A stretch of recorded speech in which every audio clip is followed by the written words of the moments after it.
let us look at the 5 different flows in marketing. The marketing channel for forklift trucks. The example that is taken is that of a forklift truck. Look at the physical flow.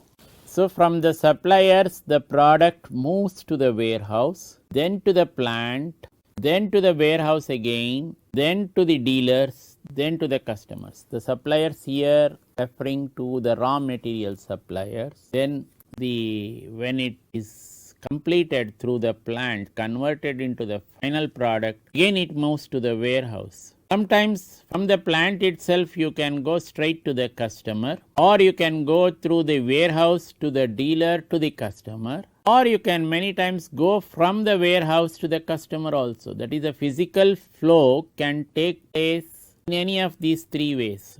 One direct way is from plant to warehouse to dealers to customer, or it can be direct from the plant to the customer, or it can be from the warehouse to the customer. This is the way physical flow can take place. Second is the title flow. How does the title flow come? The suppliers these raw materials give it to the plant. Now their role is over. Now the plant comes out with the final product, converts all these raw materials to the final product. Then it is sold to the customer. Customer becomes the owner of the product. The title flow will move from suppliers to plant to customers. Third is the payment flow. How does the payment flow go? Customers pay to the dealers pay to the plant in turn to the suppliers. So the reverse order. Fourth flow is the information flow. There is an information flow to and from the suppliers to the warehouse, to and from the warehouse to the plant, to and from the warehouse, from the plant to the warehouses, that is the finished product, then again to and from the dealers, and again to and fro between the warehouse and the dealers, again to and fro between the dealers and the customers. So you can also have a flow between the plant and the customers. You can also have a flow between customers, plant and the dealers. It is also possible. But between the plant and the suppliers of raw materials also the flow is possible. If you go direct, this is the to and fro flows. There can also be flows intermediately occurring or continuously occurring between these different components of the business unit. Last is the promotion flow. So from the suppliers it can go to the plant, to the dealers, to the customer. If you see, promotion flow can be from dealers to customers, from customers to plant, from customers to the suppliers, all this. So you are the raw material supplier, give it to the plant for converting into the final product. The final product goes from the warehouse to the dealers to the customers. Feedback comes in from the customer side, from the suppliers, from the plant side to the customers also, from the supplier side to the customers also. All these are promotion flows coming in. So plant also gives information to the customers, dealers also provide information to the customers, suppliers also provide information to the customers. See the wonderful method or the way in which flows happen in marketing channel. Okay, so it's all very complicated, no longer easy. So you can never look at a simple marketing system in the present day context.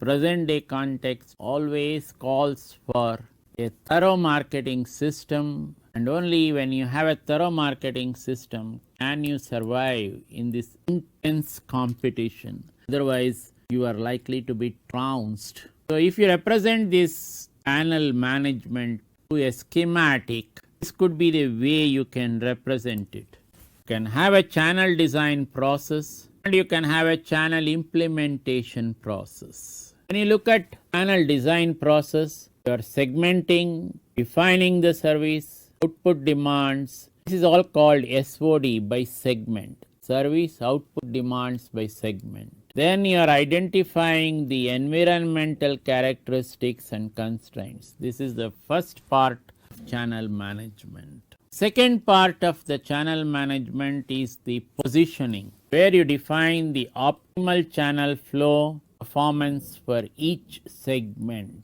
For each segment, what should be the optimal performance, channel flow performance. Then, when you are able to define that optimal channel flow performance, you can also give what should be the optimal channel structure for each segment. You may be looking at different segments. One could be youth market, another could be a middle-aged market or an elderly market, depending on the type of product you are doing. Then the third one is where you target. Targeting could be choosing segments. So whether you want to channel the youth market, target the youth market or the children's market, whatever it is. And what are the environmental bounds for this? Many times these are bound by environmental constraints, so which you have to take care of very carefully. Similarly, the marginal bounds and what is the competitive benchmark. So when we looked at the marketing environment, when we took this example of a candy company, we gave one particular characteristic of the candy, that is, you cannot make it very low with respect to sweetness of the candy, or you cannot also make it very sweet. Percentage of that chocolate in the candy, that is the sweetness in the candy, has been found it is always better to be between 28 to 32 or maximum 33% chocolate content in that candy, whatever it is. So if it falls below the 28%, child will not like the candy. Similarly, if it goes above 33% maximum, child will not again like the candy. Then the fourth aspect which you have to look at, split into two compartments, 4A and 4B, where you are looking at establishing new channels. Where you are looking at establishing new channels, you are concerned with channel flow performance, the channel structure. And the next one is if you want to refine the existing channels, then you look at this type of aspects. Do that. You expected a certain performance from the channel, did not get it. So there is a gap. Analyze this gap, how to bridge this gap. Then when you have this gap analyzed, now again come to channel performance after this gap is bridged properly. And in order to do that, you have the channel structure refined. Suppose the existing structure you want to refine to get a better performance from the channel, then you have to do a channel structure refinement. All this calls for a very good channel implementation. Channel implementation process can be looked at in these blocks, where you identify the power sources, identify the channel conflicts, then use power to manage conflicts. What is the goal of all this? The goal of all this is a better channel coordination.